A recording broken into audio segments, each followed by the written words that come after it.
শুভ দুপুর বন্ধুরা।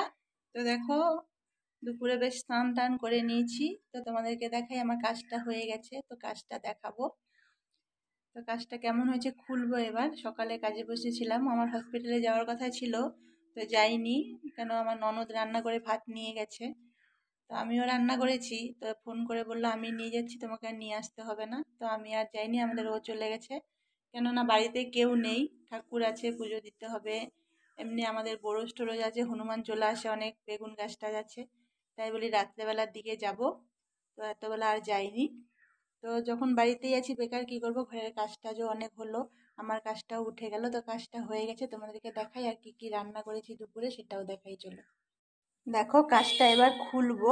এই দেখো কাজের এই পাশটা খুলে নিয়েছি।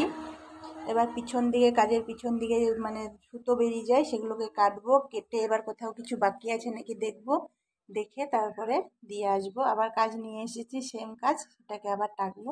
তো এই ধারে তো এই তারকাঠি দিয়ে ই করা টান দেওয়া থাকে, তো সবটাই খুলে নিব। খুলে নিয়ে তারপরে তোমাদেরকে দেখাচ্ছি। দেখো আজকে দুপুরে কি রান্না করে নিয়েছি, আলু দিয়ে ডিম দিয়ে ঝোল করে নিয়েছি। অনেকক্ষণ করেছি রান্না, আমার প্রায় ঠান্ডা হয়ে গেল। এই পাশে সিম আর আলু ভাজা করে নিয়েছি, আর বসিয়েছি ভাত। ভাতটা লাস্টে বসিয়েছি গ্যাসে, যেহেতু দুজনই খাবো, তো ভাতটা